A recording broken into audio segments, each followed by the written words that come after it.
దినం ప్రపంచమంతా ప్రభు తిరిగిన లేచిన రోజు ఈస్టర్ అని చాలా గంభీరంగా వాళ్ళ వాళ్ళ పద్ధతిలో వాళ్ళు పండుగ వాతావరణంలో వాళ్ళు చేస్తూ ఉన్నారు. నిజమే, అది నిజంగానే పండుగ వాతావరణం. అయితే ఒకరోజు పండుగ వాతావరణం కాదు, ప్రతిరోజు ఆ పండుగ వాతావరణం ఉండాలి. కాబట్టి మనం కూడా కొంత ప్రభు పుట్టుకను గురించి, కొంత మరణాన్ని గురించి, పునరుద్ధానాన్ని గురించి కొన్ని విషయాలను మనము చూసుకుందామండి సమయ అనుకూలతను బట్టి. లూకా రాసిన సువార్త 24వ అధ్యాయము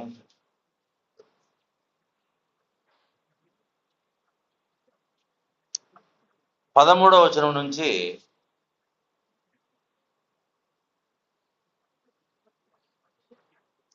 35వ వచనం వరకు చదువుకుందామండి.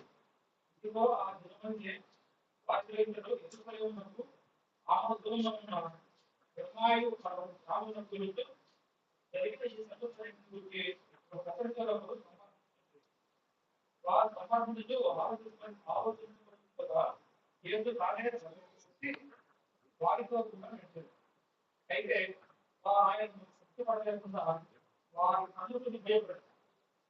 ఆయన మీరు నమ్ముతూ ఒకరితో ఒకరు చెప్పుకుంటున్న ఈ మాట దేవుని అనగా వారు ఉత్తములై వారిలో లేవగా అనువాడు ఉత్తరంలో మనకి ఈ దినములలో జరిగిన సంగతులు నీ ఒకరివే ఎక్కువగా అని ఆయన అడిగారు. ఆయన అవి ఏమని వారిని అడిగినప్పుడు వారు నదులేని యేసును గురించిన తప్పలేదు. ఆయన దేవుని యొక్కను పదవేసును క్రియలోను వాక్యంలోను శక్తిగా ప్రేరేపించారు. మన ప్రధాన యాజకులను అధికారులను ఆయన అప్పగించి శిలువ వేయించలో నీకు తెలియదా ఇశ్రాయేలును విమోచింపబోవాడు ఇదే అని మేము నిరీక్షించి ఈ కాక ఈ సంగతులు తిరిగి నేటికి చూస్తున్నాయి. అయితే మాలో కొందరు స్త్రీలు తెల్లవారగానే సమాధి యుద్ధకు వెళ్ళి ఆయన దేవుడు కానక వచ్చి కొందరు దేవుడు తమకు కనబడి ఆయన బ్రతికినాడని చెప్పిన మాతో చెప్పి మాకు విస్మయము అనిపించింది. మాతో కూడా ఉన్న వారిని సమాధి యుద్ధకు వెళ్ళి ఆ స్త్రీలు చెప్పినట్టు కనబడింది. కానీ ఆయన చూడలేదని ఆయనతో చెప్పింది. ఆయన ప్రవక్తలు చెప్పిన మాటలకి బాధ అనిపించింది. మధ్యలో ప్రవేశిస్తారు పఠితము కాదా అని వారితో చెప్పి మోషేయు సమస్త ప్రవక్తలను మొదలుకొని లేఖనం గురించి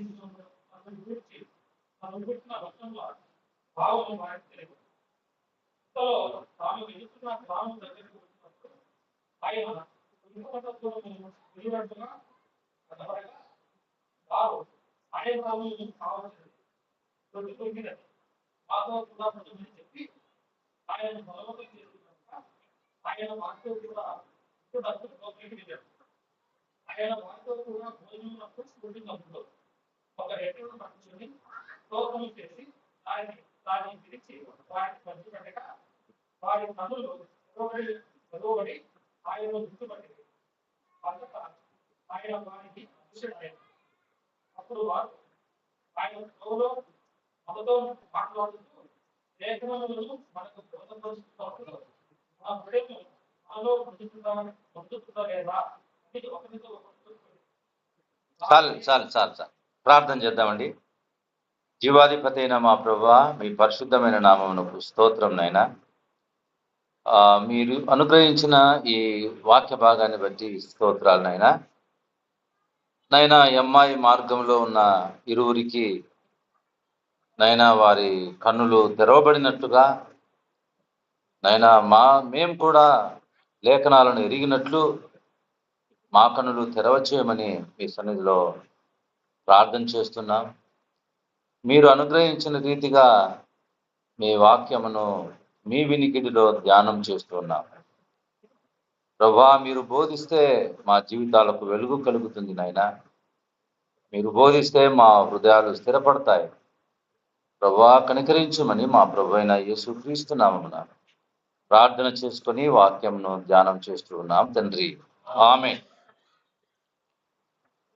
ప్రభునందు ప్రియమైనటువంటి వాళ్ళారా, మనం చదివిన వాక్య భాగంలో 33వ వచనంలో ఇదిగో ఆ దినమందే, లూకా భక్తుడు ఇదిగో అనేటువంటి మాట దాదాపు 26 సార్లు ఈ మాట వాడుతూ ఉన్నాడు. ఇదిగో ఇదిగో అని. అంటే ఇదిగో అంటే మళ్ళా ఒక కొత్త పారాగ్రాఫ్, కొత్త సందర్భాన్ని మనకు పరిచయం చేయడానికి ఒక సందర్భం అయిపోయింది. ఇంకొక సందర్భాన్ని పరిచయం చేయడానికి ఆయన వాడుతున్నటువంటి మాట ఇదిగో. అంటే నూతన అపోస్తలుల కాలంలో కూడా దాదాపు 12 సార్లు ఇదిగో అనేటువంటి మాట రాయబడతా ఉంది. ప్రభు లేచిన దినమందు జరిగినటువంటి సంఘటన. ఆ దినంలో జరిగినటువంటి కార్యాలను లూకా భక్తుడు తన వరుస క్రమంలో వ్రాస్తూ ఉన్నాడు. లూకా భక్తుడు ప్రభు తిరిగి లేచిన తర్వాత 30 సంవత్సరాలకు ఈ సువార్తను గ్రంథస్థం చేయడం ప్రారంభం చేశాడు. ఎన్ని సంవత్సరాలకు? 30 సంవత్సరాలు.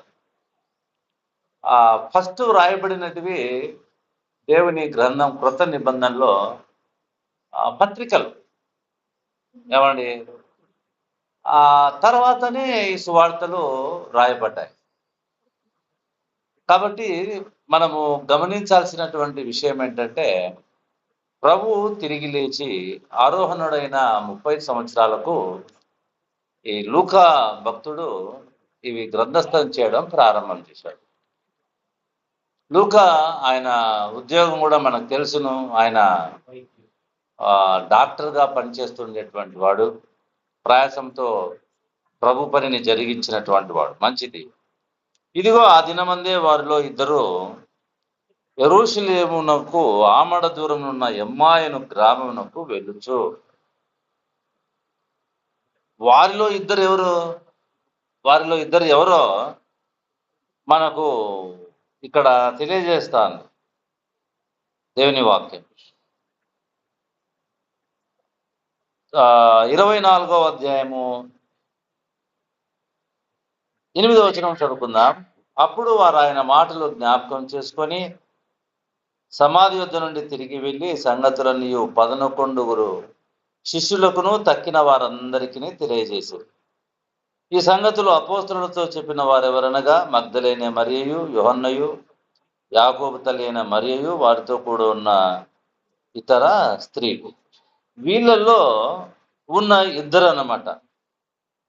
ఇద్దరు యెరూషలేము నుండి ఆమడ దూరమునున్న ఎమ్మాయను గ్రామునకు వెళ్తూ ఉన్నారు. ఈ విషయాలను మనము ఇంతవరకు వాళ్ళు ఆ ఇద్దరు యెరూషలేములో ఉన్నారు. వాళ్ళను గురించి క్రింద వాళ్ళ యొక్క నిరీక్షణ గురించి రాయబడింది, మనం చదువుకున్నాం. రాయబడింది. వాళ్ళు చాలా నిరుత్సాహపడ్డారు. ఇంతవరకు ఎవరి కోసం కనిపెట్టామో ఆయన చనిపోయాడు, ఇంకా లేదు, మనం ఇంతవరకు ఏం నిరీక్షించినామన్న వ్యర్థమైపోయింది. దాదాపు వీళ్ళు ఎంతకాలం ప్రభుతో బోధలు విన్నారో మనకు తెలియదు, రాయబడలేదు. చాలా కాలమే వినింటారు. ఎందుకంటే ప్రవక్తలు చెప్పిన మాటలన్నిటినీ నమ్మని మందమతులారా అంటున్నారంటే ఇవన్నీ వాళ్ళు వాక్యం కూడా వారు విన్నారు. ఆ సమాజ మందిరంలోనికి వెళ్ళి లేఖన భాగాలను వాళ్ళు కూడా విన్నారు. మరి చాలా దుఃఖముఖులై వారు వాళ్ళ గ్రామానికి, ఎమ్మాయి గ్రామానికి వెళ్తూ ఉన్నారు. ఇంకా చాలింగా వాళ్ళు ఎవరికేం ఇన్ఫార్మ్ చేయలేదు. ఎవరికి? మిగిలిన అపోస్తలులకు ఇంకా మేము వెళ్ళిపోతున్నాం, మా జీవితాలు ఇంకా మేము బ్రతుక్కుంటామని వారు ఎక్కడికి వెళ్తున్నారు? నిరుత్సాహపడి దుఃఖముఖులై. ఎందుకు దుఃఖం? మేమేమో అనుకుంటే ఈయన తిరిగి లేచి ఈ రాజ్యాన్ని స్థాపిస్తాడు, చాలా బాగుంటుంది ఇట్లా అనుకున్నాం. కానీ ఆయన లేవలేకపోయినాడు. ఇటువంటి నిరుత్సాహమైనటువంటి విషయాలతో వాళ్ళు ఎమ్మాయి గ్రామానికి వెళ్తున్నారు. అవునండి, ప్రభునందు పిల్లరా, చాలామంది నేటి దినాల్లో మందిరానికి దేవుని సన్నిధికి వచ్చేవాళ్ళు ఆయన యందు ఏవో ఆశలు పెట్టుకొని వస్తూ కొన్నిసార్లు అవి జరగకపోయేసరికి వాళ్ళు కూడా దుఃఖముఖులై వెనక్కు మానుతుంటారు. అంటే వారితో వీళ్ళను పోల్చడం కాదు, వీళ్ళు ప్రభుతో కూడా ఉండి విని ఇవన్నీ చూసినటువంటి వారు చాలా దుఃఖపడ్డారు. వాళ్ళు చాలా దుఃఖపడ్డారు. ఇక మాకు చాలు, ఇంకా ఇవన్నీ దాదాపు 3.5 సంవత్సరాలు మనం టైం వేస్ట్ చేసుకున్నాం అని చెప్పి వాటన్నిటికీ పక్కన పెట్టి వాళ్ళు తిరిగి ఒకళ్ళ క్రొత్త జీవితాన్ని ప్రారంభం చేయడానికి ఎమ్మాయి గ్రామానికి వెళ్తూ ఉన్నారేమో. ఎందుకంటే ఉదయాన్నే స్త్రీలు కొందరు సమాధి దగ్గరికి వెళ్ళారు. ఇవన్నీ మిగిలిన సువార్తల్లో కూడా రాయబడ్డాయి. అక్కడ దేవదూతలు ఉండి, ఇదిగో ఆయన లేచి ఉన్నాడు, మీరు ఆయనను ఎందుకు మృతుల్లో వెతుకుతారు అని ఆల్రెడీ వారికి వర్తమానం ఇవ్వబడింది. వారు వెళ్ళి శిష్యులకు చెప్పమని కూడా వర్తమానం చెప్పబడింది. మార్గంలో ప్రభు వారికి కనబడడం కూడా జరిగింది. ఈ విధంగా చాలా సంగతులు వారికి తెలుపబడ్డాయి. అసలు స్త్రీలు అక్కడికి వెళ్తూ ఏమనుకుంటున్నారంటే, అయ్యో మనమేమో ఆయన దేహానికి సుగంధాలు పోయాలని వెళ్తున్నాం, ఆ రాయి చాలా పెద్దది, అది మన కొరకు ఎవరు పొర్లిస్తూ ఉంటారు. వారు వచ్చే చూచే లోపలే ఏమైందంట, ఆ రాయి దొరలింపబడి. ఆ రాయి దొరలింపబడకుంటే ప్రభు బయటికి రాలేడా? మరి ఎందుకు దొరలింపబడింది? ఎందుకు అసలు దొరలింపబడాల్సిన అవసరమే ఉంది?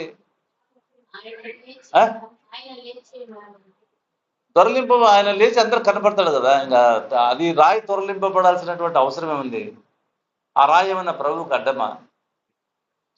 ప్రభునందు ప్రియులారా, వీళ్ళు లోపలికి పోయి చూచి కనుక్కోవడానికి, వీరు లోపలికి వెళ్ళాలంటే ఆ రాయి ఆయన కోసం కాదు దొరలింపబడింది, మన కొరకు. పేతురు లోపలికి పోయినాడు, ఆ వస్త్రాలన్నీ పక్కన పెట్టడం చూస్తున్నాడు, కానీ అనుమానంతోనే తిరిగి వెళ్ళడం మనం చూస్తూ ఉన్నాం.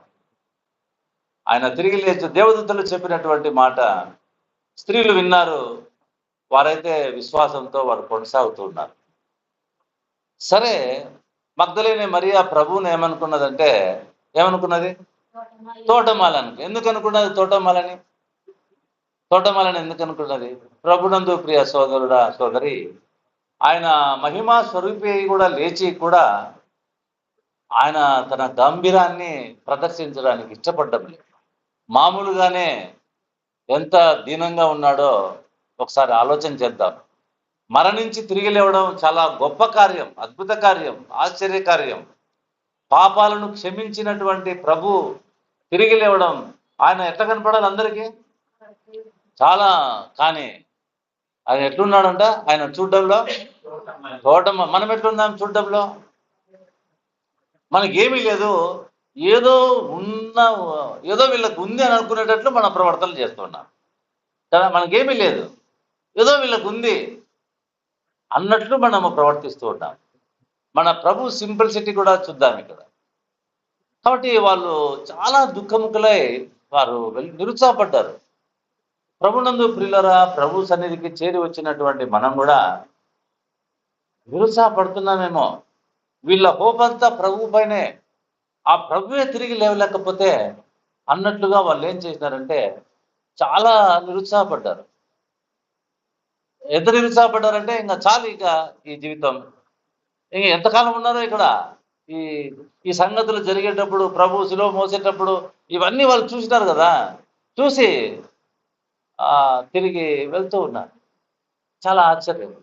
వాళ్ళు దుఃఖముఖులు కావడానికి కారణం ఏంటి? ఇప్పుడు చెప్తారు మీరు ఎవరైనా, మీరంతా చదివినారు కదా. వారు దుఃఖంతో ఉండడానికి కారణం ఏంటి? వారు లేఖనాలను సరిగా ఎరగకపోవడమే. లేఖనాలను వాళ్ళకు తెలుసును, లేఖనాల్లో ఏమేమి చెప్పబడుతున్నాయో వాళ్ళకు తెలుసును, ఏమండి. కానీ వారు ఆ ఆ ఆ సందర్భాలను సరిగా అర్థం చేసుకోలేదు. ఒకదానికి ఒకటి అర్థం చేసుకుంటే ఇదే వచ్చేది ప్రాబ్లం. లేఖనాలను వీళ్ళ ఓన్గా వాళ్ళ సొంతంగా అర్థం చేసుకుంటున్నారు.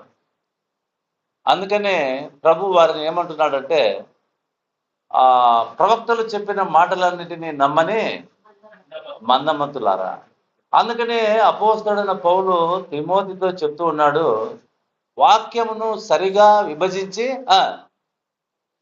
మీతో పూర్తి చేయండి. వాక్యమును సరిగా విభజించి ప్రకటించేవారు కావాల. వాక్య విభజన లేకుండా మనము ప్రకటిస్తే అది అర్థవంతంగా ఉండదు. ఇట్లా దుఃఖముఖులు కావడానికి అవకాశంగా ఉంటుంది. వాక్యాన్ని వాళ్ళు ఏమనుకుంటున్నారు, ఇంకా ప్రభు వచ్చేసి మొత్తం ఇదంతా స్మాష్ చేసేసి ఈ వీళ్ళందరినీ తొలగించేసి యుద్ధం చేసి ఆయన రాజుగా ఇక్కడ ఉంటాడు. ఇది వాళ్ళ కాన్సెప్ట్. అంటే ఇవన్నీ లేఖనాలు చెప్పబడ్డాయి. ఆయన రాజ్యాన్ని పరిపాలిస్తాడు, ఇవన్నీ చెప్పలేదా? చెప్పబడ్డాయి. కానీ వాళ్ళు ఎందుకు మరి పొరపాటు పడుతున్నారు? ఆ వాక్యాన్ని సందర్భానుసారంగా వాళ్ళు అర్థం చేసుకోలేకపోతున్నారు. ఎప్పుడు ఆయన ఏర్పాటు చేస్తాడు, మొట్టమొదట ఏం కావాలా, ఇవన్నీ వారు సరిగా వినలేదు. వాళ్ళ అనుకూలంగా వాళ్ళకేది అవసరం, వెంటనే ఆయన రాజ్యాన్ని స్థాపించడం అవసరం.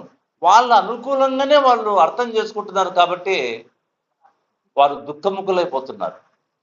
ఈరోజు చాలా మంది దేవుని వాక్యాన్ని వారికి అనుకూలంగా వాళ్ళకు అనుకూలంగా మలుచుకుంటున్నారు అన్నమాట. వాళ్ళకు అనుకూలంగా మలుచుకుంటున్నారు కాబట్టి సందర్భానుసారం వాళ్ళు దుఃఖమే వాళ్లకు వచ్చేది. అందుకనే వాక్యాన్ని మనము సరిగా అర్థం చేసుకునేవారు నందు ప్రియులారా, ఈ విషయాలు మనము ఏం చెప్తాను నేను విభజించి ప్రకటించేటువంటి విభజన లేకపోతే ఆ వాక్యాన్ని అర్థం. ఈ దినాల్లో చాలా మంది అడుగుడి మీకు ఇవ్వబడును, వెదకుడి మీకు దొరుకును, దాన్ని ఎట్లా అర్థం చేసుకుంటున్నారు? ఇప్పుడు అడిగితే ఇప్పుడు ఇస్తాడు, అట్లా అర్థం చేసుకుంటున్నారు. వాళ్ళకి ఏమొస్తుంది? దుఃఖమే కదా వచ్చేది. అందుకనే వాక్యంగా మనము ధ్యానం చేసే దేవుని మాటగా ధ్యానం, నీ ఇష్టం వచ్చిన రీతిగా నువ్వు దాన్ని అర్థం చేసుకోవడానికి వీల్లేదు. వాళ్ళ దుఃఖానికి కారణం ఏంటంటే వారు వింటున్నారు కానీ లేఖనాలను సరిగా అర్థం చేసుకోవటం. ఇప్పుడు మనకేం అంటే సందర్భానుసారంగా వింటున్నాం కానీ సరిగా దాన్ని మన జీవితాలకు అన్వయించుకోవటం లేదు. వారు దుఃఖముఖులై వెళ్తున్నారు. చాలా మంది వారి జీవితాల్లో నిరీక్షణ కోల్పోతున్నారండి. అయ్యో మాకు భవిష్యత్తు లేదు, అయ్యో మాకు ఇంక ఇట్లయిపోయింది, మేమేదో ఇన్ని రోజులు ప్రార్థన చేస్తే మీ ఉద్యోగం కోసం ఆ ఉద్యోగమే రాలేదు, ఇంకా మా జీవితం ఏమి, ఇదిగో ఇన్ని రోజులు ప్రార్థన చేస్తే అప్పుల కోసం అప్పులే తీరలేదు, ఇంకా మా జీవితం ఏమి. ఇట్లా నిరుత్సాహంలో ఉన్నటువంటి వారు ఉన్నారండి. అయితే ప్రభు వారిని విడిచిపెట్టలేదండి. వారితో కూడా నడవడం మనం చూస్తున్నాం. వారితో కూడా నడవడం గొప్ప భాగ్యమేనండి. వారితో అందరితో నడిచినట్లుగా మనకి ఇక్కడ కనపడడం లేదు. కానీ వారితో ఎమ్మాయి గ్రామానికి మధ్యాహ్నం వేళ, ఆదివారం మధ్యాహ్నం వేళ వారు తిరిగి ప్రయాణమయ్యేటువంటి వారితో కలిసి నడవడం చాలా గొప్ప కార్యమే. మన ప్రభు వారితో ఎట్లా కనపడ్డాడు? వారితో కూడా ఏదో మహిమా స్వరూపిలాగా కాదండి, మామూలు ఒక వ్యక్తిలాగా వారితో కూడా నడుస్తూ ఉన్నారు. ఆయన ప్రేమను మనము చూద్దాం. అందుకనే వాళ్ళు ఒకరికొకరు సంభాషించుకుంటున్నారంట మార్గంలో వెళ్తూ. ఏమని సంభాషించుకుంటుంటారు? అయ్యో మనం ఎంత పొరపాటు చేస్తే ఏదో మనమంతా చూడండి వాళ్ళు ఏం చేసినారో ఒకసారి చూద్దాం. 24వ అధ్యాయము 19వ వచనం చూసుకుందాం. ఆయన ఏమని వారిని అడిగినప్పుడు వారు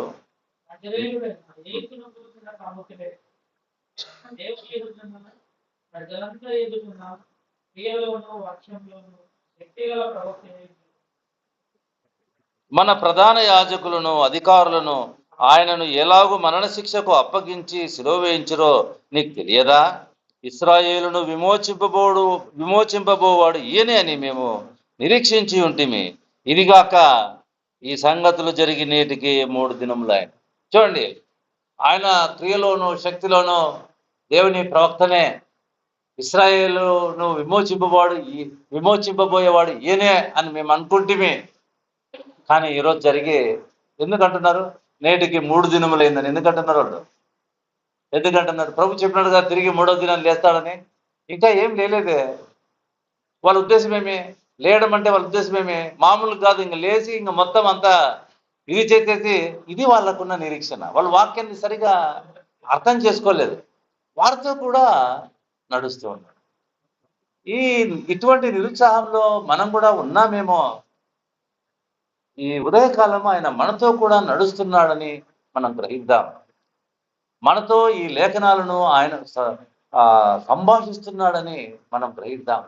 వారు ఒకరికొకరు ఆలోచన చేసుకుంటూ సంభాషించుకుంటూ, అయ్యో ఎంత పొరపాటు అయిపోయింది, చాలా పొరపాటు చేసేసినాం మనము, నేను అప్పుడే చెప్తేనే ఇదేదో, అట్లా ఒకరికొకరు వాళ్ళు భర్జన చేసుకుంటూ వారు వెళ్తున్నారు.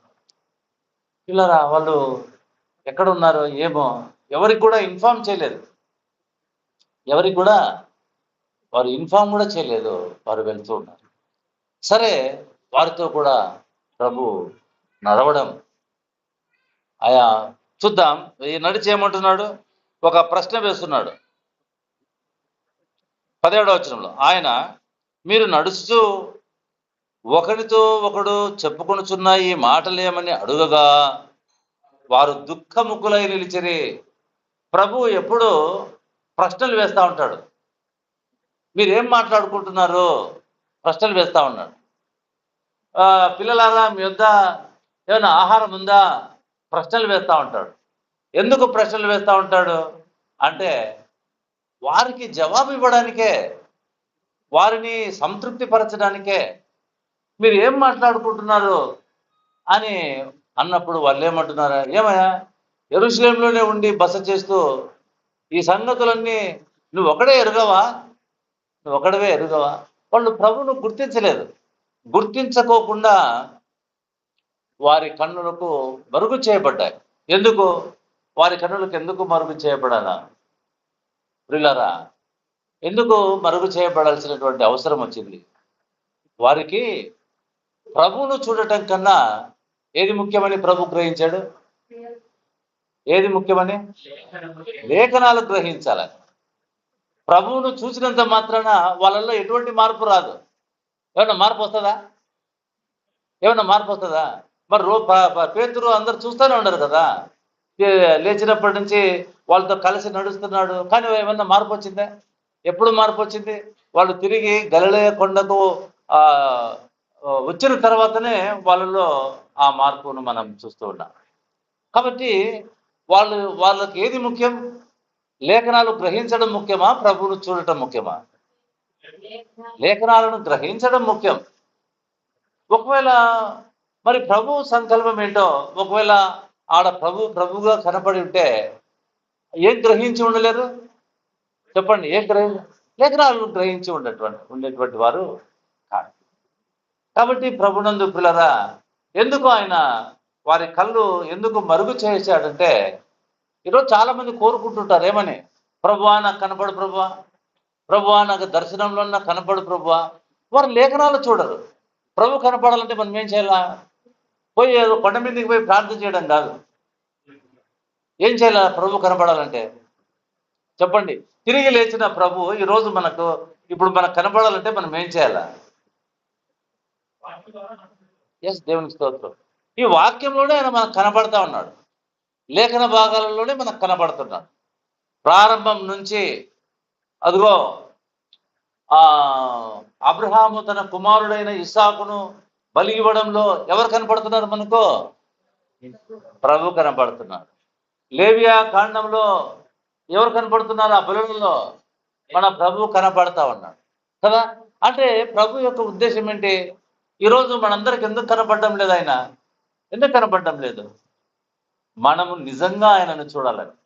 ఏదో స్వరూపం చూస్తే మార్పు రావడానికి, ఇంకా ఆయన స్వరూపం చూసి మార్పు వస్తే లేఖనాలే వ్యర్థం. ఇంకా వాక్యమే ఇంకా రాయాల్సిన అవసరము లేదు. అందరికీ ఆయన ఒకసారి కనపడితే అందరూ ఆటోమేటిక్గా మారిపోతారు. ఇక దుర్బోధ ఉండదు. ఏమండి, అందరూ ఒకేసారి ప్రభు అని, అంతే కదా.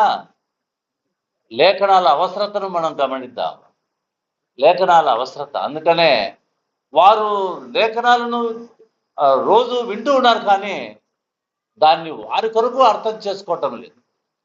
ఈరోజు మనము వింటున్నాం ఈ లేఖనాలు, ఈ వాక్యాన్ని, ఇది మన కొరకే అని మనము వింటాం లేదండి. అందుకనే ప్రభు తను వారికి మరుగుపరుచుకున్నాడు. ఈ ఉదయకాలంలో ఏం సునీల్ వింటానవా? ఈ ఉదయకాలంలో తన్ను మనకు కూడా మరుగుపరుచుకుంటున్నాడు. కారణం దేని కొరకు? నువ్వు ఇంట్లో నుంచి ఏవేవో ఆలోచనలతో ఇక్కడికి వచ్చి ఉంటావు, నిరీక్షణ లేదే నాకని వచ్చి ఉంటావు. ఆయన నిన్ను వాక్యం ద్వారా బలపరచడానికి తన్ను మరుగుపరుచుకొని ఈ వాక్యాన్ని మనకు బోధిస్తూ ఉన్నాడు. ఎందుకు ఆ ఇద్దరిని మనకు చూపిస్తుంటాడు? ఆ ఇద్దరే కాదు, మనందరితో కూడా ఆయన ఉన్నాడని మనం గ్రహించడానికే. లేకపోతే ఈ సందర్భాన్ని గ్రంథస్థం చేసేటువంటి అవసరత ఉండదు. జాగ్రత్తగా మనం లేఖనాలను, అందుకనే ప్రభుతో అంటున్నారు, ఈయనే ఇశ్రాయేలును విమోచింపబోవాడు, ఈయనే అని మేము ఎదురు చూస్తాము. ఇదో కన్యక మరియా గబ్రియల్ చెప్పినాడు, ఈయన రక్షకుడని, ఈయన రాజ్యాన్ని ఏలబోతున్నాడని చెప్పినాడు. తర్వాత బాప్తిస్మం ఇచ్చే యోహాను తండ్రి కూడా ఈయన వెలుగు అని చెప్పినాడు, ఈయన రాజ్య పరిపాలన చేస్తానని చెప్పినాడు. ఇదే వాళ్ళ కాన్సెప్ట్. దాన్ని సరిగా అర్థం చేసుకునేటువంటి, అందుకనే ఈ దినాల్లో మనము వాక్యాన్ని సరిగా, ఉదాహరణకు ఎవరైనా దేవుని మందిరానికి బలి అర్పించడానికి దేన్నైనా పశువుని తెస్తే, ఒక గొర్రెను తెచ్చినామనుకోండి, ఒక పొట్టేలు తెచ్చినామనుకోండి దేవుని సన్నిధికి, దాన్ని ఎట్లా బలి చేయాలా? దానికి ఒక ప్రొసీజర్ ఉందండి. ఇష్టానుసారంగా బలి చేయడం కాదు. నీకు కావాల్సింది ఏంది? బలే కదా అని ఇష్టానుసారంగా వచ్చేది కాదు. ఆయన చెప్పిన రీతిగానే ఆ బలి ఇవ్వాల్సింది. నీ ఇష్టానుసారంగా పండుగ చేసుకునేది కాదు. ఆయన ఇష్టానుసారంగా ఉంటేనే అది పండుగ వాతావరణం నీ హృదయంలో కలుగుతుంది. కొత్త బట్టలు వేసుకున్నంత మాత్రాన, ఏవేవో పలహారాలు చేసినంత మాత్రాన సంతోషం వస్తుంది అంటే పొరపాటు. లేఖనాన్ని ఎరిగి ఉంటేనే మనకు. కాబట్టి ఆ యొక్క పశువును చంపిన తర్వాత ఏం చేయాలా? దాన్ని ఒలవాలనా లేదా? ఎందుకు ఒలవాలా? సరే, ఎందుకు ఒలవాలా? మళ్ళా మనము దాన్ని ఏం చేయాలా? ఒక్కొక్క అవయవంగా విడదీయాల. ఒక్కొక్క అవయవంగా యాడంటాడ చేయి పెట్టి పెరుక్కుండేది కాదు దేవుని సన్నిధి. తర్వాత వాటిని బలిపీఠం మీద ఎట్లా పెట్టాలా? క్రమంగా పెట్టాలా. ఇష్టం సార్ కాలేదే కదా అని చెప్పేసి పైకి ఇసిరేసేది కాదు, క్రమంగా పెట్టాలా. ఇంత క్రమం అండి. లేఖన భాగాలను క్రమంగా ఒకదాన్ని ఒకటి ఆనుకునే మనము ధ్యానం చేసేటువంటి వారుగా ఉండాలి. అందుకనే ఈ వారం విని మళ్ళా 4 వారాలు కనపడరు, అప్పుడు మనకేం అర్థం కాదు. ఈ వాక్యాన్ని మనం పేర్చుకోవడం అర్థం కాదు, ఫెయిల్ అయిపోతాం. సీరియల్స్ మాత్రం మిస్గాం. టీవీలో సీరియల్స్ వస్తుంటాయే, ఎందుకు? అమ్మో ఈ వారం చూడకపోతే అది మిస్ అయిపోతాం, అదేదో ఉంది. ప్రియులారా, అంటే ఈ సందర్భం తెచ్చినందుకు మళ్ళీ మరో రకంగా అనుకోకండి. మనం కూడా దేవుని వాక్యాన్ని క్షుణ్ణంగా వినేటువంటి వారుగా ఉండాలి. మన దూరం అంటే దాదాపు 7 మైళ్ళు. 7 మైళ్ళు ఎంతసేపు నడుస్తాం?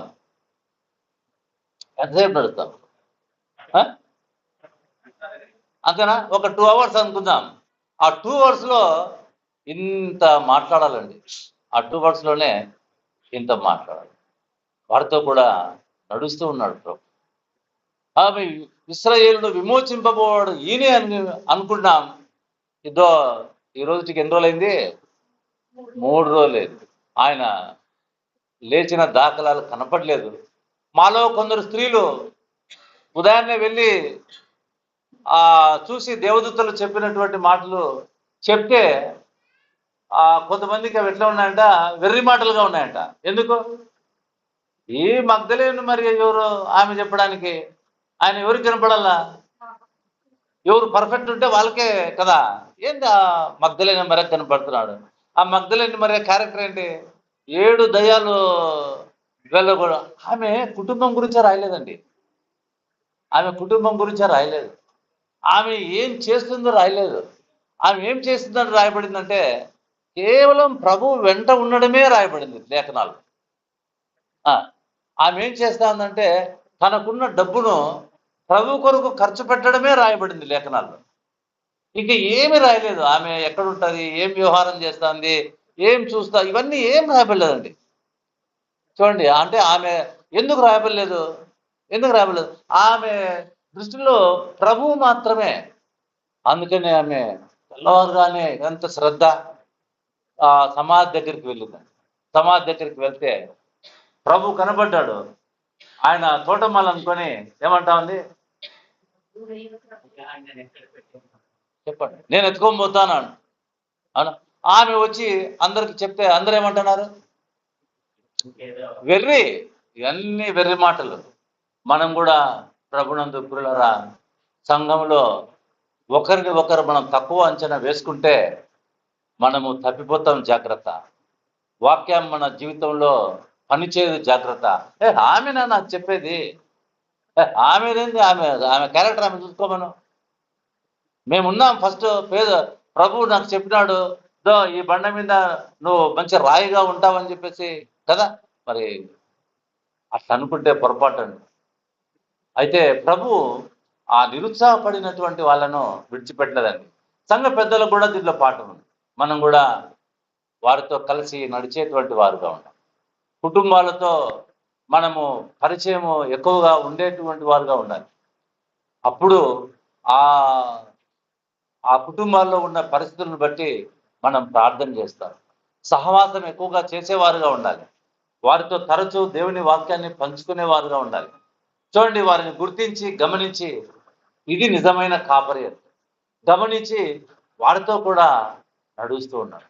సంఘంలో మనము ఆ సంఘ విశ్వాసులను వారి స్థితిగతులను మనం గమనిస్తున్నామా? ప్రేమతో వాళ్ళను దర్శిస్తున్నామా? వారిని హెచ్చరిస్తున్నామా? వారిని చక్కదిద్దుతున్నామా? సంఘ పరిచర్య చాలా పెద్ద పరిచర్య, గొప్ప పరిచర్య. మనం ఎవరితో ఎప్పుడు సంబంధం? మనం ఈ రోజుకి సంబంధం అంతే. మళ్ళా ఇంకా సంబంధమే లేదు. ఇంకా మళ్ళా సంబంధం మొదలంటే ఎప్పుడు రావాలా? అది వరం రావాలి. చెప్పండి, ఏ విధంగా సహవాసం మనకు బలపడుతుంది? ముఖ్యంగా సంఘ పెద్దలు చాలా బాధ్యతగా వ్యవహరించేవారుగా ఉంటారు. అది ప్రభు మనకిచ్చినటువంటి మంచి పని. ఆ పనిలో మనం ఎంతో నమ్మకంగా మనం పనిచేసేటువంటి వారుగా ఉంటాం. కిరీటం పొందేటువంటి వారుగా పరిచర్య చేసేవారుగా ఉంటాం. సంఘాన్ని కాచుకునేటువంటి వారుగా ఉండాలి. దుర్బోధలను ఎదిరించేటువంటి వారుగా ఉండాలి. దుర్బోధకులను ఖండించేటువంటి వారుగా ఉండాలి. వారితో మనం కలిసి వారిని క్రమమైన పద్ధతిలో వాళ్ళు తిరిగి వెళ్ళిపోతున్నారా? పోనీండి, ఇంక వాళ్ళకి కావాలంటే వాళ్ళు వస్తారు. ఇవన్నీ మనం మాట్లాడుకుంటామండి. కానీ ఆ సమయం వచ్చేసరికి మనమే దుష్టులుగా ప్రవర్తిస్తాం. ప్రభువు లేనివారుగా మనము ఉంటాం. ఇది నిజమైన పండుగ అంటే. ఇవన్నీ లేకోకుండా ఆయన తిరిగి లేచినాడు అన్న సత్యం తెలియడమే నిజమైన పండుగ. ఎందుకు లేచినాడో తెలుసుకోకపోతే దండగ. ఎందుకు లేచినాడో తెలుసుకోకపోతే దండగనే కదా. ఈరోజు చాలా మంది మీకు ఈ ప్రాంతాల్లో ఉన్నారు కాబట్టి మీకు అంత అర్థం కాలేదు. అట్లా జీసస్ నగర్, అరవింద్ నగర్ పోతే ఆ పండుగ వాతావరణం ఎట్లుంటుందో మీకు అర్థమవుతుంది. ఏమంటే వాళ్ళ హంగామా, వాళ్ళు బిర్యానీలు, వాళ్ళు నిజమే. అట్లంటే ఇక మన సంఘం ఈరోజు చర్చి కూడా నిండిపోతామండి. ప్రియులారా, మనము కూడా దుఃఖముఖులై నడుస్తున్నటువంటి వారిలో ఉన్నాం. సంఘ పెద్దలకు కూడా మంచి ప్రవ్వే వారితో కూడా ఎవరిని విడిచిపెట్టలేదు. ఇంకా ఆయన తను మరుగుపరుచుకోవడానికి ఇంకొక కారణం కూడా ఉన్నది. ఆ కారణం ఏంటి ఉండొచ్చును? వాళ్ళకే ప్రత్యక్షపరచుకుంటే వాళ్ళు మళ్ళా వచ్చి శిష్యులతో కలిసి ఉండేవాళ్ళు కాదు. వాళ్ళు ఏం చేసేవాళ్ళు, ఇంకా మాకు కనపడ చాలా మంది మనం వెళ్ళిపోదా, వాళ్ళు తిరిగి కలుసుకోవడానికి కూడా ఆయన తను కనబడుకోకుండా మరుగుపరుచుకోవడం ఎంతో మేలైంది, ఎంతో మేలైంది. లేకపోతే వాళ్ళు మళ్ళా లేచి యాడికి రారు, ఆ రోడ్లో కనపడితే వాళ్ళ ఇంటికి పోయి వాళ్ళు మళ్ళీ ఎక్కడికి రారు, ఇంకా మాకు కనపడినలే ఇంకా కదా. వాళ్ళు తిరిగి సహవాసంలో ఉండటానికి కూడా ప్రభు తను కనపరుచుకోకుండా, చూడండి వారికి కనపడింటే వీళ్ళు ఏం ఫీల్ అయ్యేవాళ్ళు, అబ్బా మాకు కనపడినాడు, వాళ్ళతో మనకేం పనిలే. ఈరోజు చాలా మంది నాకు కనపడినాడని గొప్పగా చెప్పుకునే వాళ్ళు ఉన్నారండి. ప్రభు నాకు అంటే అర్థం ఏంటి, వాళ్ళు ఏం కోరుకుంటున్నారు, ఏం కోరుకుంటున్నారు, మన ద్వారా ఘనత కోరుకుంటున్నారు వాళ్ళు.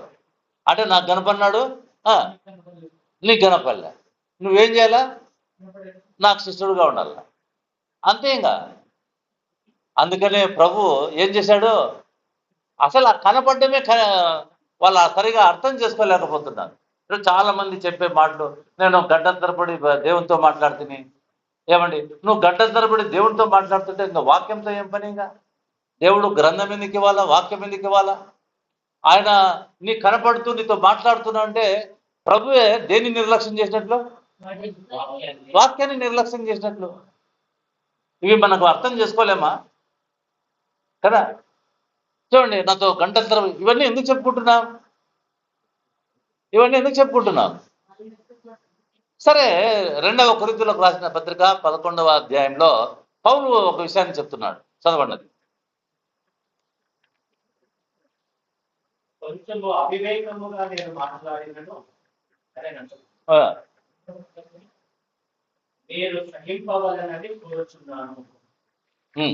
నన్ను గురించి మీరెలాగైనా సహించుడి. దైవాసక్తితో మీ ఎడల ఆసక్తి కలిగి ఉన్నాను. ఎందుకనగా పవిత్రురాలైన కన్యకగా ఒక్కడే పురుషునికి, అనగా క్రీస్తుకు సమర్పింపవాలని మిమ్మల్ని ప్రదానము చేసింది. కానీ సర్పము తన ప్రీతి చేత అవ్వను మోసపరిచినట్లు మీ మనసులను చెరపబడి క్రీస్తు ఎడలనున్న సరళత నుండి పవిత్రత నుండి ఎట్లయినను తొలగిపోవునేమో అని భయపడుచున్నాను. ఆయన భయం దేనికంట, ఆయన భయం దేనికంట, సరళత నుంచి. ఎందుకు వాళ్ళు ఎట్లా తొలగిపోతారేమో అని ఆయన ఏం చేసి చూడండి, చదవండి కింద. వచ్చిన వాడు ఎవడైనను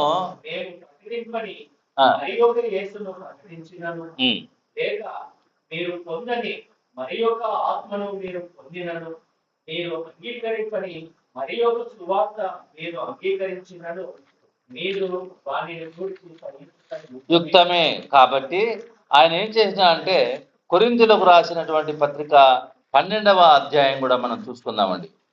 12వ అధ్యాయం, సారీ 12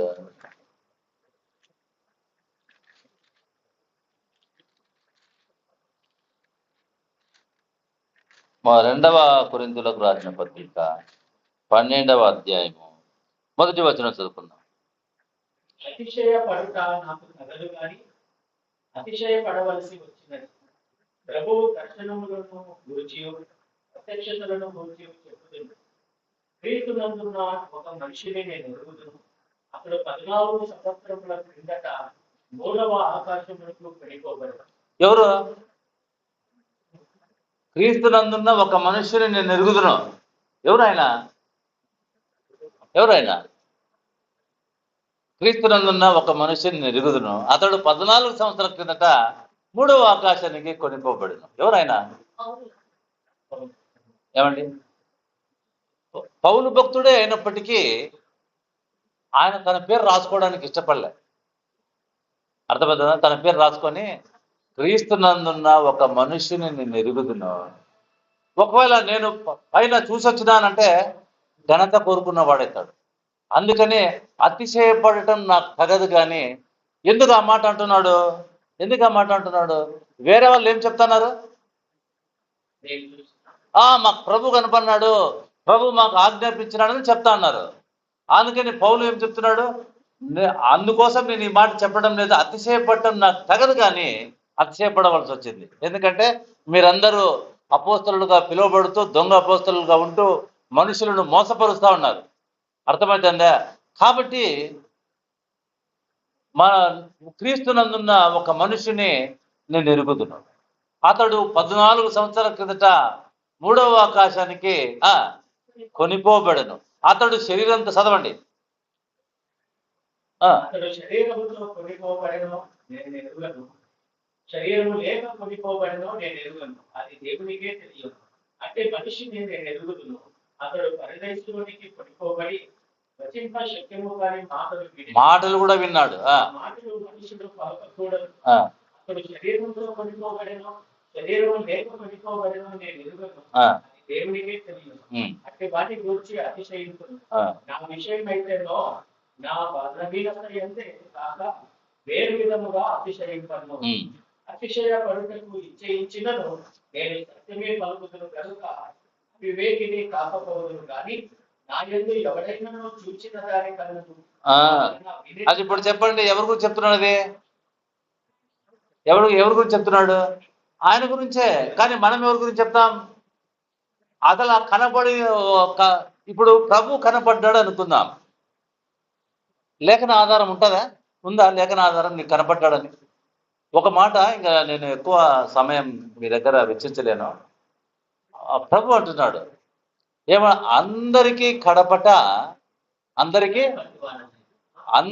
కడపట అకాలమందు పుట్టినట్టున్న నాకును కనపడను. ప్రభుని కూడా చెప్తున్నాడు.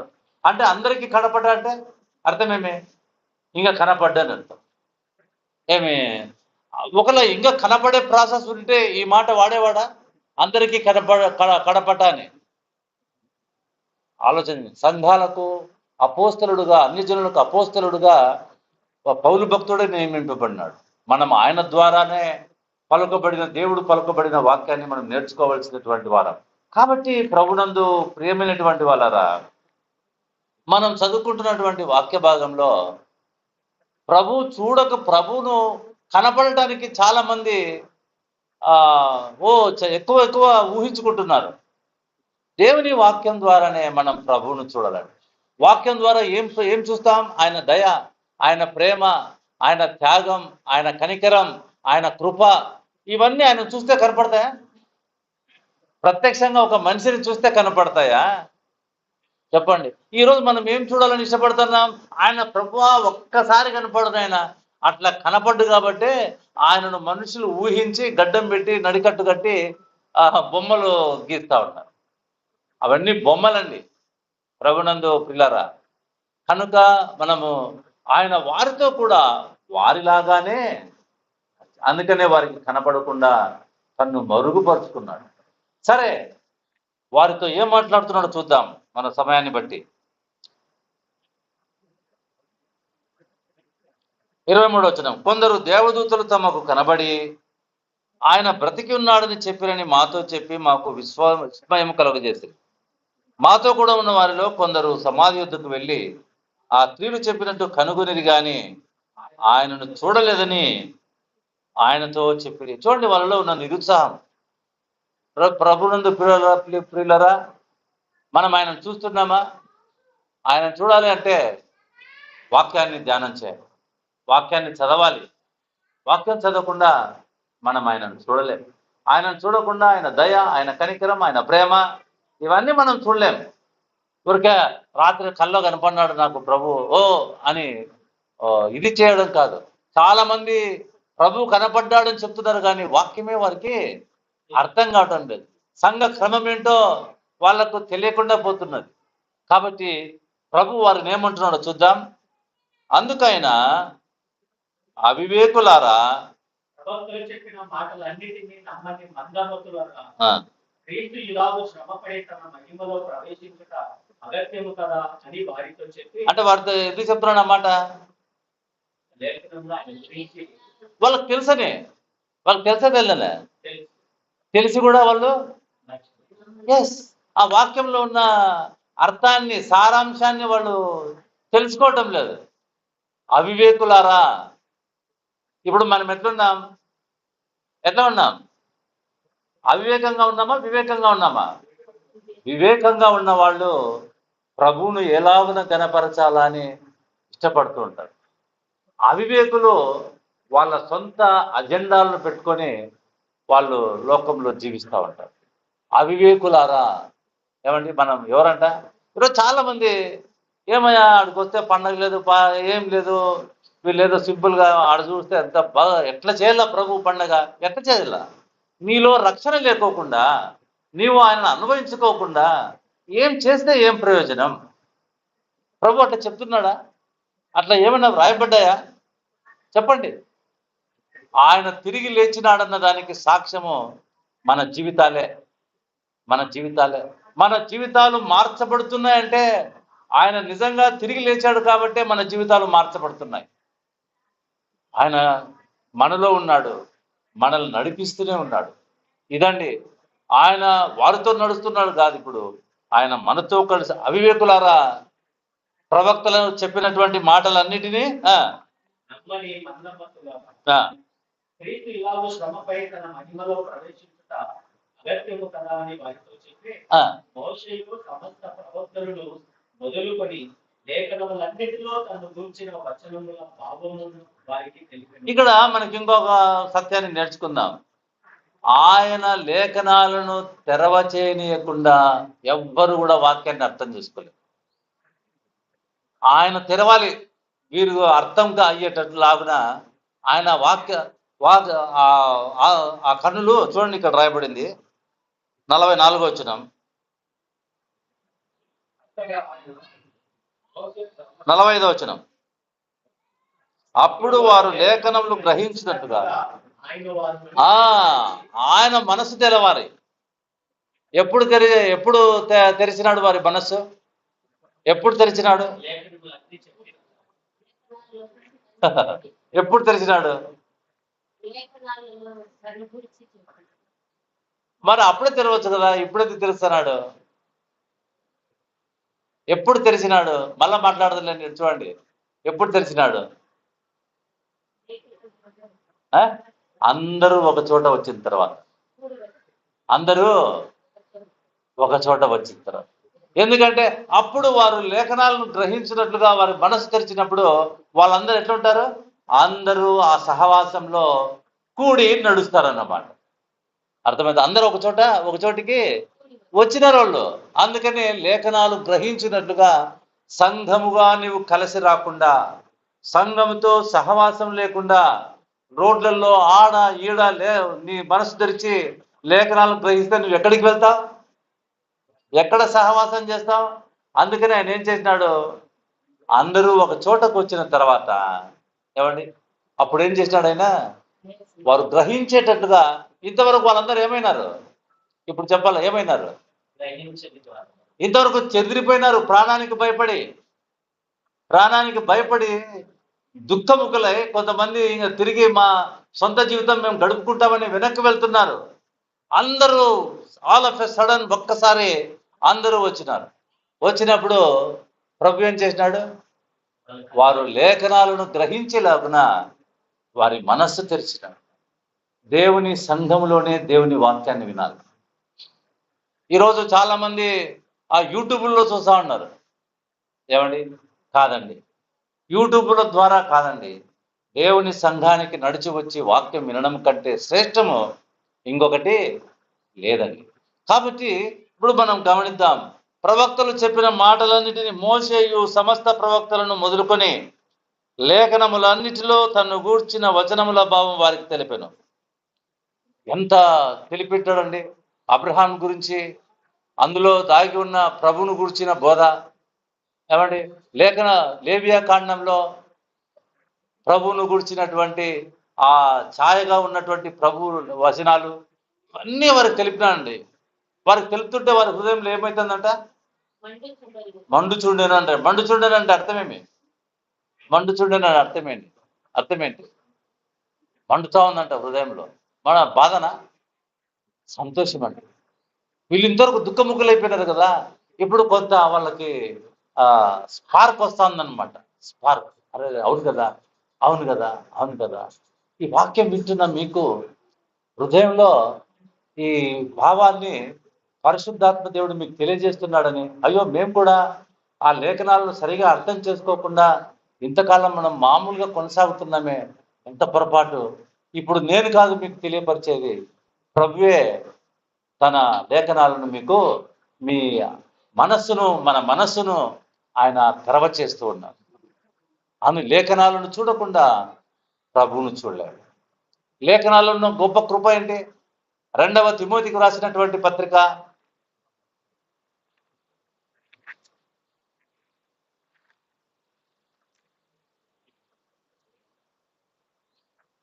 3వ అధ్యాయము 14వ వచనం.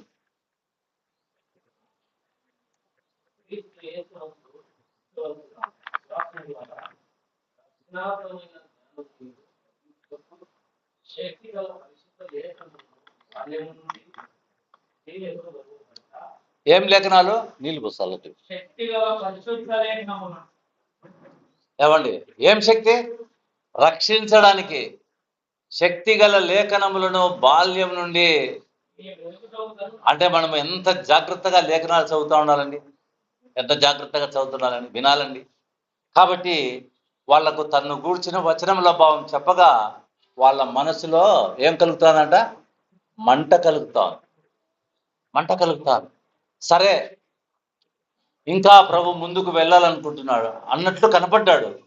వాళ్ళు సాయంత్రం అయింది కాబట్టి ఆయనను లోనికి ఆహ్వానించినారు. ప్రభు యొక్క ఉద్దేశం చూడండి. ఆడికి లోనికి వెళ్ళిన తర్వాత ఆయన ఏం చేసినాడు చూద్దాం. 24వ అధ్యాయం పెట్టి నన్ను అడుగుతాను. 24వ అధ్యాయం 29వ వచనం. సాయంకాలం కావచ్చినది, మాతో కూడా ఉండమని చెప్పి ఆయన బలవంతము చేసే కనుక ఆయన వారితో కూడా ఉండటం లోపలికి వెళ్ళినారు. ఆయన వారితో కూడా భోజనం ఉన్నప్పుడు కూర్చుంటున్నప్పుడు ఒక రొట్టెను పట్టుకొని స్తోత్రము చేసి దాన్ని విరిచి వారికి పంచిపెట్టగా. చాలు. ఏమండి, ఆయన ఏం చేసినాడంట? ఎవరింటికి వెళ్ళినాడు ఆయన? వాళ్ళ ఇంటికి. ఎవరు సప్లై చేయాలా? మరి ఇక్కడ ఎవరు చేస్తున్నారు? ఎట్లా వీలవుతుంది చెప్పండి? ఎట్లా వీలవుతుంది? వారు బలవంతం అయితే చేసినారు కానీ వాళ్ళు ఒక రొట్టెను పట్టుకొని దానిని విరిచి ఆరాధన కాదండి. ఎందుకు కాదు ఆరాధన? చాలా మంది దీన్ని ఆరాధనగా భావిస్తూ ఉంటారు. ఎందుకు కాదు చెప్పగలుగుతారా? మొట్టమొదటి ఆరాధన అక్కడ ప్రభు చేసినాడని చెప్పేటోళ్ళు చాలా మంది ఉన్నారు. ఆరాధన కాదండి. ఎందుకు కాదు ఆరాధన? ఆడ ద్రాక్షరసం లేదు. ఆడేం లేదు? రొట్టె ద్రాక్షరసం విరిచి పెట్టలేదండి. రొట్టె వారి ఆకలి తీర్చడానికి. అంటే వారు ప్రభు దయగలిగినటువంటి దేవుడు. వారు ఎంతకాలం నుంచి ఆహారం తినలేదు. అసలు వాళ్ళు ఆడ వండినారో లేదో, వారితో కూడా వెళ్ళాడు. కానీ ఆయన రొట్టె తీసుకొని దాన్ని విరిచి వాళ్ళను బలవంతం చేసినాడు. ఏమండి, అంటే వాళ్ళకి ఏం చేస్తున్నాడు? ఆ ఆహారం తినిపిస్తా ఉన్నాడు. ఎంత దయగలిగినటువంటి దేవుడు. వారి కన్నులు తెరవబడ్డాయండి. వారు గుర్తుపట్టారండి. వారు ప్రభువును గుర్తుపట్టారు. ఎందుకు అట్లా గుర్తుపట్టారు వాళ్ళు? ఇంత దయగలిగిన వాడు, ఇంత ఎరిగినటువంటి వాడు ఆయన తప్ప మేము ఇంతకాలం అన్నం తినలేదని, మేము ఇంత దుఃఖంలో ఉన్నామని, మేమింత వెనక్కి వెళ్ళామని ఎరిగినటువంటి వాడు ఈయనే లేఖనాలను బోధిస్తూ ఆయన నేనే అని నిరూపించుకున్నాడు. ఆహారాన్ని పంచిపెట్టి ఆయన తన దయను కనుపరుచుకున్నాడు. వారు కన్నులు తెరిచారు. కన్నులు తెరవబడగా ఆయన వారికి అదృశ్యుడైనంటే అర్థమేమి? అదృశ్యుడైన. ఎందుకు అదృశ్యుడైనాడు? ఆడే ఉంటే వాళ్ళు తినరు, ఇంకా వారు ఆహారం తినాలా కదా. అక్కడే ఉన్నాడు ఆయన, కానీ వారికి కనపడ్డం. ఆయన ఇక్కడే ఉన్నాడు, కానీ మనకు కనపడ్డం ముఖ్యమా, ఇక్కడ ఉండడం ముఖ్యమా? ఎంత గొప్ప భాగ్యం అండి. వారి కన్నులు తెరవబడ్డాయి. వారు ఆ గడియలోనే లేచి దేవుని సువార్త సత్యం, ఆయన మన పాపముల కొరకై చనిపోయి తిరిగి లేచి మన పాపములను క్షమించినాడని మనం ఎరిగి ఉంటే మనం కూడా ఏ గడియలో లేయాలా? రాత్రి అది ఇంకా ఆ గడియలోనే లేచి యెరూషలేంకి వచ్చేసినారండి. మనం కూడా స్టెప్ తీసుకోవాలండి. ఆ యెరూషలేంకి వచ్చి ఇదిగో ఈలాగున మాతో ప్రభు మాట్లాడినాడు, మమ్మల్ని ఆదరించినాడు, లేకపోతే వాళ్ళ జీవితంలో వాళ్ళు యెరూషలేముకు వచ్చి ఉండేవాళ్ళు కాదేమో. మళ్ళా నిరీక్షణ కోల్పోయిన వారికి ఆయన ఏం చేసినాడు? నిరీక్షణ అనుగ్రహించినాడు. వెనక్కి వచ్చినారని వచ్చేటప్పటికి ఇంకొక వార్త, పేతురు కూడా కనపడినాడు. అందరూ అంతా ఉంటుండగా అంత వాకిలి మూసుకొని ఉన్నారండి, భయంతో, ప్రాణ భయంతో వాళ్ళు ఒకే చోట ఉన్నారు. వారి మధ్యలోనికి వచ్చి మీకు సమాధానం కలుగునుగాక అని ప్రభు వారికి తెలియజేస్తున్నాడు. సమాధానం అంటే భయపడకండి, నేను లేచి ఉన్నాను, మానిటర్ చేసేవాడిని నేనే, మీరు కంగారు పడకండి.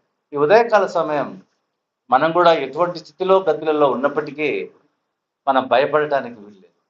మనం చేసిన తప్పులను ఆయనకు అప్పగించుకొని, ప్రభువా నేను ఎందుకు నిరీక్షిస్తున్నాను, నన్ను కరుణించి ప్రభువా అని మనం ప్రభువుని వేడుకుంటే ఆయన మన ప్రార్థనకు జవాబును మనకు దయచేస్తాడు. ఆ గడియలోనే లేచి ఈ వాక్యం వింటున్న మీరు, మనము ఈ గడియలోనే మన హృదయాల్లో ఆదరింపబడాలి. వాక్యము ఇదండి నిజమైన ఈస్టర్ సందేశం.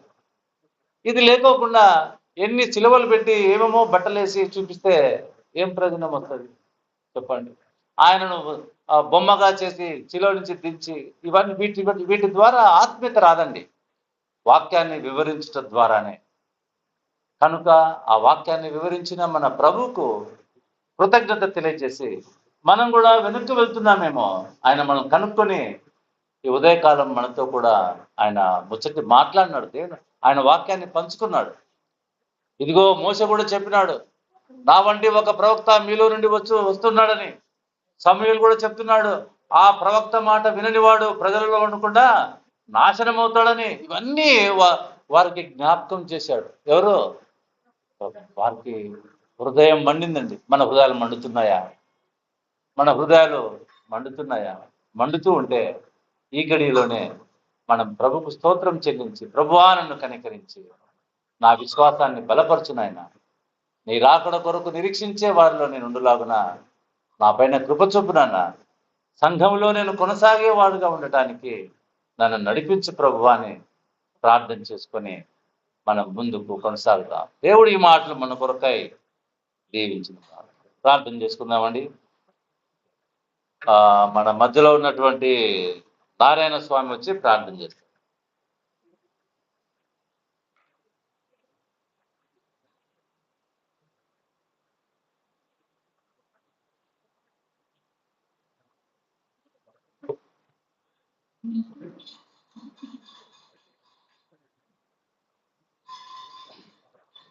మంచిదండి. మరి దేవుడు తన దాసుని తన పక్షంగా నిలబెట్టుకొని మనకి ఈ సమయంలో మంచి అమూల్యమైన వర్తమానాన్ని చూస్తాడండి. ఎన్నో వర్తమానం బట్టి మనం అందరం ప్రార్థన చేసుకుందాం. జీవాధిపతమైన మా ప్రభువా, మీ పరిశుద్ధమైన నామానికి స్తోత్రం నాయన తండ్రి. నాయన తండ్రి ప్రభువా, తండ్రి ఆరాధన తింటూ నాయన తండ్రికి కృప చూపి బలపరిచిన స్తోత్రం నాయన తండ్రి.